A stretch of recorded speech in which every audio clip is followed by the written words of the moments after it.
जाम से मुक्त होगा यूपी का ये शहर। हाईवे पर 190 करोड़ से बनाए जाएंगे 2 फ्लाईओवर, सीएम योगी ने दी स्वीकृति। फिरोजाबाद के लोगों को जाम की समस्या से बड़ी राहत मिलने जा रही है। सीएम योगी आदित्यनाथ की ओर से आगरा कानपुर हाईवे पर 2 फ्लाईओवर निर्माण की स्वीकृति दी गई है। इस पुल पर कुल 190 करोड़ रुपए खर्च किए जाएंगे। फिरोजाबाद में बनेंगे 2 फ्लाईओवर। देश भर में सुहाग नगरी और कांच नगरी के नाम से मशहूर फिरोजाबाद शहर की सूरत बदलने वाली है।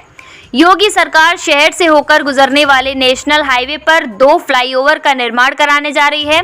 190 करोड़ की लागत से इनका निर्माण कराया जाएगा। इनके बनने से शहर के लोगों को काफी हद तक जाम की समस्या से निजात मिल जाएगी। दोनों फ्लाईओवर शहर के विकास की गाथा लिखेंगे। आगरा से कानपुर को जोड़ने वाला राष्ट्रीय राजमार्ग शहर में होकर गुजरता है। यहाँ कई मुख्य चौराहे हैं। यहाँ पर आए दिन जाम की समस्या रहती है। हालांकि शहर में इस हाईवे पर एक फ्लाईओवर का निर्माण कराया जा चुका है। यह जलेसर रोड, बोधाश्रम चौराहा, कोटला चुंगी चौराहे से ऊपर होकर निकलता है, लेकिन इसके बावजूद शहर में जाम की समस्या में कोई कमी नहीं आई है। शहर के सुहागनगर, सुभाष तिराहे, जाटापुरी, नैनी ग्लास ऐसी जगह हैं जो काफी व्यस्त मानी जाती हैं। यहाँ हमेशा जाम की समस्या बनी रहती है। आगरा कानपुर हाईवे पर फिरोजाबाद जिले की सीमा में जरौली कट से मक्खनपुर के बीच एक रिंग रोड भी निकाला गया है, लेकिन इसके बावजूद जाम की समस्या का स्थायी समाधान नहीं निकल पाया। फिरोजाबाद के सदर विधायक मनीष असीजा ने बताया कि शहर की इस बड़ी समस्या को मुख्यमंत्री योगी आदित्यनाथ के संज्ञान में लाने के बाद शहर के लिए 2 फ्लाईओवर निर्माण की स्वीकृति मिल गई है। एक फ्लाईओवर पर 65 करोड़ रुपए खर्च किए जाएंगे। दोनों फ्लाईओवर पर कुल मिलाकर 190 करोड़ रुपए खर्च होंगे। यह flyover CL Jain degree college से बनना शुरू होगा, जो सुहागनगर चौराहे को कवर करता हुआ सुभाष तिराहे पर उतरेगा। इसी तरह दूसरा फ्लाईओवर नगलाबरी से शुरू होगा, जो कि जाटापुरी चौराहे और नैनी ग्लास चौराहे को कवर करेगा। विधायक जी ने बताया कि यह दोनों फ्लाईओवर शहर के विकास में मील का पत्थर साबित होंगे। मुख्यमंत्री ने एमडी सेतु निगम को निर्देशित किया कि इस कार्य में शीघ्रता लाई जाए। जल निगम, पीडब्ल्यूडी, दूरसंचार, विद्युत विभाग, नगर निगम से संपर्क कर फ्लाईओवर निर्माण में आने वाली बाधाओं को दूर करें। मिट्टी की टेस्टिंग भी कराने के लिए निर्देश दिए गए। फिरोजाबाद में लंबे समय से चली आ रही ओवरब्रिज बनाने की मांग को शासन की तरफ से मंजूरी दे दी गई है। ब्रिज को बनाने के लिए लगभग 190 करोड़ रुपए की धनराशि स्वीकृत हुई।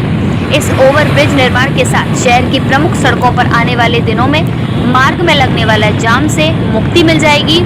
पिछले कई वर्षों की मांग को अब आकर मंजूरी मिली है। फिरोजाबाद की जनता को जाम से छुटकारा दिलाने के लिए इसे प्रशासन का बड़ा कदम माना जा रहा है। ओवरब्रिज यहाँ के लोगों की लंबे समय से मांग रही है, जो कि अब फिरोजाबाद के विकास में एक नया अध्याय जोड़ेगी।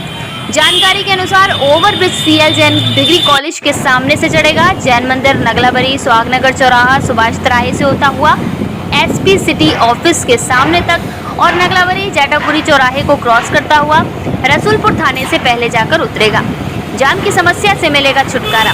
ओवरब्रिज के निर्माण को जाने से यहाँ के लोगों को ट्रैफिक जाम की समस्या से छुटकारा मिल जाएगा। जो भी बड़े वाहन होंगे वो सीधे ओवरब्रिज से निकल जाएंगे और आगरा इटावा जाने वाले वाहन भी सीधे पुल से पार हो सकेंगे, जिसके चलते शहर के अंदर का ही जो ट्रैफिक है वो बचेगा, जिससे जाम की समस्या खत्म हो जाएगी और समय की भी बचत होगी।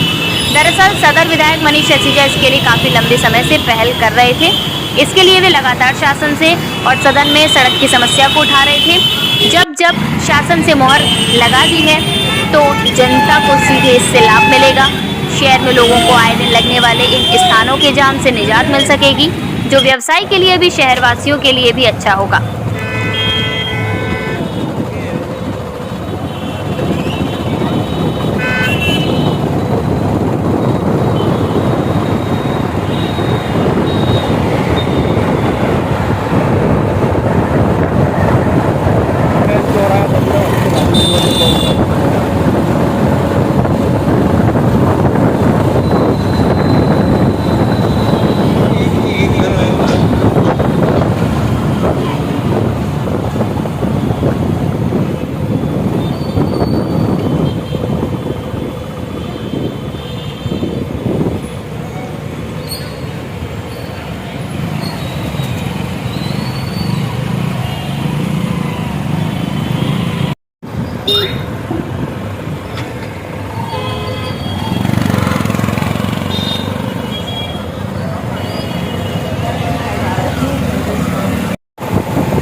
प्रस्ताव जो किया था आपका वो पास हुआ है आपकी मेहनत से, कब तक काम शुरू है, इसकी रूपरेखा क्या है?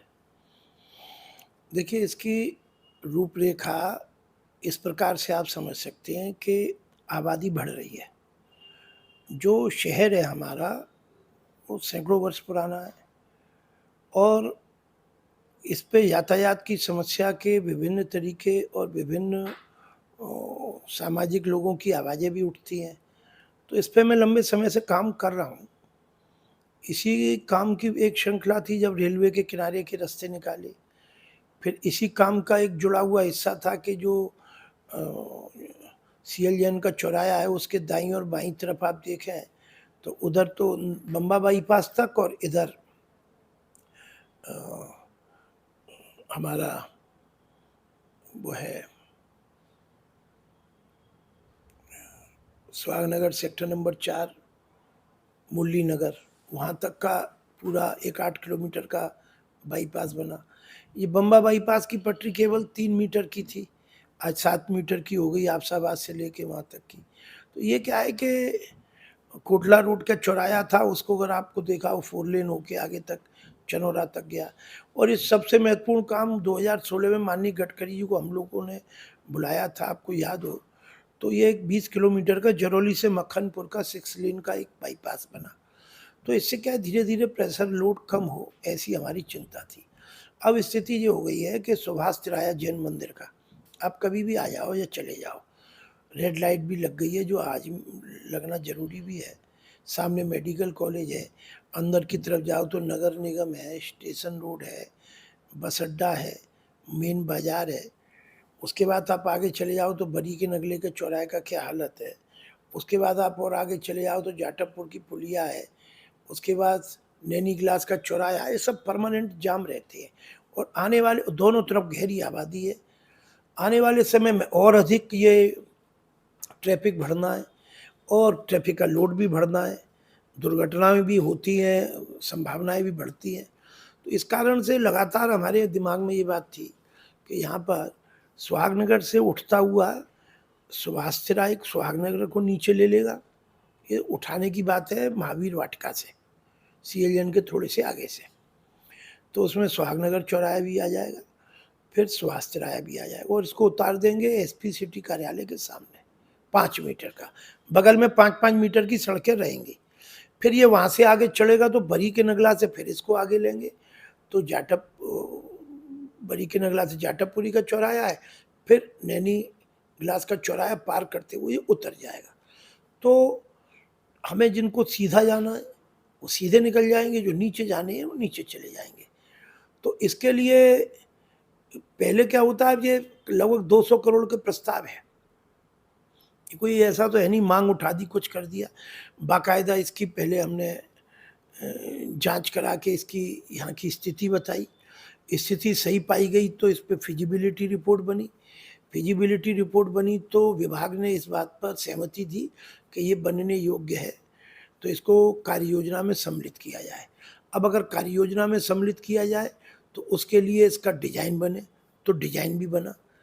डिजाइन बनने के बाद जरा डिजाइन की फाइल है क्या, वो बड़ी वाली बड़े वाले कागज थे उसमें, तो डिजाइन के बाद स्थिति ये बनी कि अब इसमें रास्ते में बिजली के खंभे भी पड़ रहे हैं, इसमें पानी की लाइनें भी हैं, इसमें टेलीफोन की लाइनें भी हैं, इसमें गेल की लाइनें भी हैं, इसमें ट्रैफिक की भी लाइट्स हैं, तो इसमें जल निगम की और नगर निगम की भी लाइनें हैं। तो बहुत सारे विभाग हैं। उन सब विभागों की अगर रास्ते में कोई चीज़ें आ रही हैं तो उसको हटाने का क्या खर्चा होगा, उसका एस्टीमेट होगा, जॉइंट सर्वे होगा। तो इसके लिए शासन से एक लेटर आ गया है, तो इन विभागों का सम्मिलित होकर ये अब सर्वेक्षण चल रहा है। यहाँ से सर्वेक्षण होने के बाद फिर इसकी बजट की प्रस्तावना होगी। तो ये पुल जो बनने की जो पहला कदम है, जो बीज है, वो डल चुका है। तो हम चूँकि इस काम में लगातार लगे रहेंगे, माननीय मुख्यमंत्री जी की बहुत बड़ी कृपा है, उनसे हम मिले, उनसे हमने अनुरोध किया, तभी इस काम को आगे रफ्तार मिल रही है। तो मुझे पूरा भरोसा है कि हम चलते रहेंगे तो निश्चित रूप से हम इसको बहुत जल्दी बनवाने की स्थिति में आएंगे। लेकिन चूंकि प्रोजेक्ट है इसकी, अभी इसकी सॉइल टेस्टिंग होगी, मैं ये बताना भूल गया, आज या कल में इसकी मिट्टी की भी चेकिंग होगी। तो ये सारी चीज़ें होकर मुझे पूरा विश्वास है कि फिरोजाबाद को, फिरोजाबाद के नागरिकों को एक बहुत बड़ी सुविधा की चीज़ मिलने जा रही है।